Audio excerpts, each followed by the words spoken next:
ستاو اللاعب البرازيلي هدف المباراة الأول. البلال توري أضاف الهدف الثاني. اللاعب الغائب عن هذه المباراة والغائب عن المباريات الماضية. ثم أضاف أدريان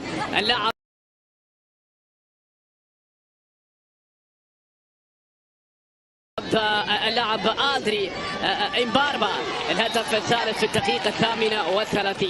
من ثم في شوط المباراة الثاني رودريغو ريكيلمي الحاضر في هذه المباراة سجل هدف تقليص الفارق لجيرونا، وعاد كريستيان استواني من علامة الجزاء وسجل هدف المباراة الخامس والثاني لفريق جيرونا بعدها انتهت المباراة لمصلحة جيرونا أو الميريا عفوا ب3 أهداف مقابل هدفين. من اليسار هنا المحاولة سارجان بابيش اللاعب الصربي يعود إلى الخلف عن طريق رودريغو إيلي، يلعب الكرة في وسط الملعب. سيزار ديلاهوس وصلت إلى المتقدم من اليسار سامو كوستا اللاعب البرتغالي إلى فرناندو مارتينيز.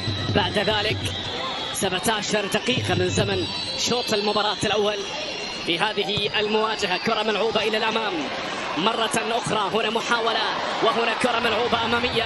الفرصة هنا تأتي وبعد ذلك وصلت إلى حارس المرمى.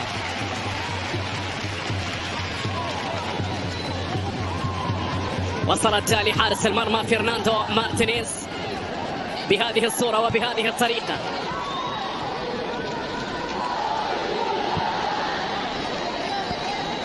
من الجهة اليمنى هنا محاولة إلى الأمام بالرأس. هذه المحاولة العودة بعد ذلك من الخلف لباولو غاتزانيغا.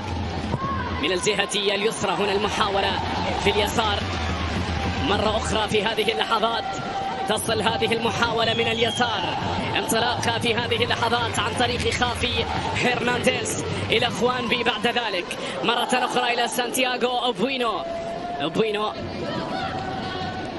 كرة ملعوبة إلى الأمام من الجهة اليسرى هنا المحاولة المستمرة، انطلاقها من ثم في اليسار. الكرة العرضية المرسلة، الخطر المتواصل، العرضية المرسلة كانت من خلال En este caso que hay otros compañeros que están mejor y hay muchos entrenadores que juegan claramente con la posibilidad de lo que pase en las segundas partes. El balón le cae a Alex García, desde ahí puede cargar el centro, va llegando Riquelme.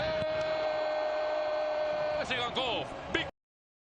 Castellanos' second goal was ruled out for offside. This one counts, but Girona win the ball back. It's Alex Garcia into space for Rodrigo Riquelme. Fútbol Club Barcelona, Cádiz Club de Fútbol, en exclusiva la Liga TV y además vaya fin de semana en Cádiz. Castellanos llega Sigankov, la dejadita para aquí, para Javi Hernández. ¡Qué golazo, qué golazo, qué golazo, qué golazo, qué golazo, qué golazo! Sigankov runs in behind with the pass, tries to play the through ball, back to Arnau, into the box, to the back post, the header!